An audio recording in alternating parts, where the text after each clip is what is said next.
നമസ്കാരം. കഴിഞ്ഞ ദിവസം ആരോഗ്യമന്ത്രി വീണ ജോർജിന് നേരെ നടന്ന പ്രതിഷേധത്തെ എങ്ങനെയാണ് അവർ ഒരു ആക്രമണമാക്കി മാറ്റിയത് എന്ന് നമ്മളെല്ലാവരും കണ്ടതാണ്. പരമാവധി ഇതൊരു ആഘോഷമാക്കി മാറ്റി. തിരഞ്ഞെടുപ്പ് അടുത്ത സന്ദർഭത്തിൽ 10 വോട്ട് കിട്ടാൻ എന്തെങ്കിലും മാർഗമുണ്ടോ എന്ന് തന്നെയാണ് CPM ഇക്കാര്യത്തിൽ ഇപ്പോൾ വളരെ ഗൗരവതരമായി പരീക്ഷണങ്ങൾ നടത്തുന്നത്. അതേസമയം ഇടതുമുന്നണിയിലെ മറ്റ് പല ഘടകകക്ഷികളുമാകട്ടെ ഇങ്ങനൊരു സംഭവം നടന്നായി പോലും ഇനിയും ഭാവിച്ചിട്ടില്ല. കാരണം അവർക്കറിയാം യഥാർത്ഥത്തിൽ എന്താണ് സംഭവിച്ചത് എന്ന്. ഏതായാലും ഇപ്പോൾ മുൻ മുഖ്യമന്ത്രി ഉമ്മൻചാണ്ടിയുടെ മകനും പുതുപ്പള്ളി MLA-യുമായ ചാണ്ടി ഉമ്മൻ ഒരു വീഡിയോയുമായി രംഗത്തെത്തിയിരിക്കുകയാണ്. അദ്ദേഹം ഓർമ്മിപ്പിക്കുന്നത് പഴയൊരു കാര്യമാണ്. 2013 അന്ന് മുഖ്യമന്ത്രിയായിരുന്ന ഉമ്മൻചാണ്ടി കണ്ണൂരിലൂടെ സഞ്ചരിക്കുമ്പോൾ അദ്ദേഹത്തിന് നേർക്ക് CPM പ്രവർത്തകർ ആക്രമണം നടത്തുകയായിരുന്നു. കാറിലേക്ക് വലിയ കല്ലുകളും കമ്പുകളും ലാത്തികളും മറ്റുമൊക്കെ ഇവർ വലിച്ചെറിയുകയായിരുന്നു. ഏതായാലും കാറിൻ്റെ ചില്ല് തകർത്തുകൊണ്ട് അതിൽ കല്ല് വന്ന് ഉമ്മൻചാണ്ടിയുടെ ശരീരത്തിൽ കൊള്ളുകയും മുറിവേൽക്കുകയും ചെയ്തിട്ടുണ്ടായിരുന്നു. അന്ന് ഈ സംഭവം പുറത്തു വന്നപ്പോൾ CPM സംസ്ഥാന സെക്രട്ടറി ആയിരുന്ന പിണറായി വിജയൻ പറഞ്ഞത് ഉമ്മൻചാണ്ടിക്ക് നല്ല തൊലിക്കെട്ടിയാണ്, അതുകൊണ്ടൊന്നും സംഭവിക്കില്ല എന്നായിരുന്നു. ഏതായാലും ഉമ്മൻചാണ്ടി ആകട്ടെ ഈ സംഭവത്തിന് ശേഷം അദ്ദേഹം ചെയ്ത പ്രധാനപ്പെട്ട കാര്യം ഒരു കാരണവശാലും ഇതിന് പ്രതിഷേധിക്കരുതെന്ന് അദ്ദേഹം സ്വന്തം പാർട്ടിക്കാരോട് ആവശ്യപ്പെടുകയായിരുന്നു.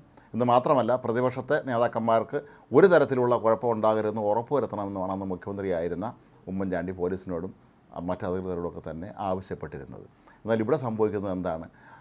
മന്ത്രി വീണ ജോർജിനെ ആരും ആക്രമിക്കുന്നതായി ഒരു ദൃശ്യങ്ങളിൽ നമുക്ക് കാണാൻ കഴിയുകയില്ല. പക്ഷേ വീണ ജോർജിനെ ആക്രമിച്ച് കൊലപ്പെടുത്താൻ ശ്രമിച്ചു എന്ന് പറഞ്ഞുകൊണ്ട് ഇന്നലെ മുതൽ തുടങ്ങിയ അതിക്രമങ്ങൾ CPM പ്രവർത്തകർ ഇന്നും തുടരുക തന്നെയാണ്. ഇതിനെയാണ് ചാണ്ടി ഉമ്മൻ ശക്തമായ ഭാഷയിൽ തന്നെ വിമർശിക്കുന്നത്. CPM ഇക്കാര്യത്തിൽ സ്വീകരിക്കുന്ന നിലപാടുകളെയാണ് ചാണ്ടി ഉമ്മൻ ഈ ഒരു വീഡിയോയിലൂടെ പരിഹസിക്കുന്നത്. KS പ്രവർത്തകർ മന്ത്രിയുടെ സമീപത്ത് പോലും എത്തുന്ന ദൃശ്യങ്ങളില്ലാതെയാണ് സർക്കാർ ഈ കാട്ടിക്കൂട്ടുകൾ നടത്തുന്നതെന്നാണ് ചാണ്ടി ഉമ്മൻ പറയുന്നത്. ഈ വിഷയത്തിൽ സാംസ്കാരിക രാഷ്ട്രീയ രംഗത്തു നിന്നുള്ളവർ ഉൾപ്പെടെ പ്രതികരിച്ചിട്ടുണ്ടെന്നും അദ്ദേഹം ചൂണ്ടിക്കാട്ടി. ഏതായാലും അന്നത്തെ ആ കാഴ്ചകളൊന്നും തന്നെ രാഷ്ട്രീയ കേരളം മറന്നിട്ടില്ല എന്നാണ് ചാണ്ടി ഉമ്മൻ പറയുന്നത്. അത് വളരെ ശരിയുമാണ്. മാത്രവുമല്ല, അന്ന് ഉമ്മൻചാണ്ടിയെ ആക്രമിക്കാനുണ്ടായിരുന്ന സംഘത്തിൽപ്പെട്ട ഈ കേസിൽ പ്രതിയായ ഒരാൾ പിൽക്കാലത്ത് അക്കാര്യത്തിൽ താൻ തെറ്റ് ചെയ്തതായി പരസ്യമായി കുറ്റസമ്മതം നടത്തുകയും CPM വിട്ട് കോൺഗ്രസ്സിൽ ചേരുകയും ചെയ്ത സംഭവമൊക്കെ നമുക്ക് ഓർമ്മയുണ്ട്. ഉമ്മൻചാണ്ടിയെ പോലെ ഇത്രയും ജനകീയനായ സൗമ്യനായ ഒരു മുഖ്യമന്ത്രിയെയാണ് അന്ന് ഇല്ലാത്ത കേസിൻ്റെ പേരിൽ CPM മാനം കെടുത്തുന്നതും അദ്ദേഹത്തെ നിരന്തരമായി പിന്തുടർന്ന് ആക്രമണം നടത്തിയതുമെല്ലാം തന്നെ കേരളം ഒരിക്കലും മറക്കുകയില്ല. ഉമ്മൻചാണ്ടി അന്തരിച്ച സമയത്ത് അദ്ദേഹത്തിന് കേരളം നൽകിയ അന്ത്യയാത്ര തന്നെ ആ മനുഷ്യൻ നിരപരാധിയാണ് എന്നുള്ള കേരള ജനതയുടെ ഒരു കയ്യൊപ്പ് ആയി മാറുകയായിരുന്നു എന്നുള്ളതാണ് വാസ്തവം. ഏതായാലും ചാണ്ടി ഉമ്മനെങ്കിലും ഇക്കാര്യത്തിൽ പ്രതികരിച്ചു എന്നുള്ളത് നല്ല കാര്യമാണ്. കാരണം കേരളത്തിലെ കോൺഗ്രസ് നേതാക്കന്മാരെ സംബന്ധിച്ചിടത്തോളം പലപ്പോഴും തങ്ങൾക്ക് നേരെ വരുന്ന ആക്രമണമൊക്കെ തന്നെ ഒഴിവാക്കുന്ന കാര്യത്തിൽ ഇവർ വൻ പരാജയമായിട്ടാണ് നമുക്ക് എപ്പോഴും തോന്നാറുള്ളത്.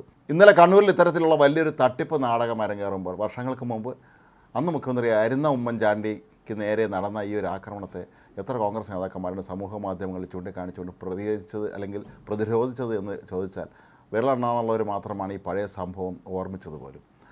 ഉമ്മൻചാണ്ടിയെ സംബന്ധിച്ചിടത്തോളം തന്നെ ആക്രമിച്ചവരോട് പോലും ക്ഷമിച്ച അത്രയും വലിയ മനസ്സിൻ്റെ ഉടമയായിരുന്നു അദ്ദേഹം. നമ്മളൊന്ന് ചിന്തിക്കുക, ഇപ്പോൾ മുഖ്യമന്ത്രി പിണറായി വിജയൻ സഞ്ചരിക്കുമ്പോൾ അദ്ദേഹത്തിൻ്റെ കാറിന് നേർക്കാണ് ഇത്തരം ഒരു ആക്രമണം ഉണ്ടായത് എന്ന് അദ്ദേഹത്തിൻ്റെ ദേഹത്ത് പരിക്കേൽക്കുകയും ചെയ്തിരുന്നെങ്കിൽ എന്തായിരുന്നേനെ കല്ലെറിയാൻ വന്നവരുടെ അല്ലെങ്കിൽ കേരളത്തിലെ മറ്റ് കോൺഗ്രസ് നേതാക്കളുടെയും കോൺഗ്രസ് ഓഫീസുകളുടെയൊക്കെ അവസ്ഥ എന്ന് നമ്മളൊന്ന് ചിന്തിച്ചാൽ മാത്രം മതി.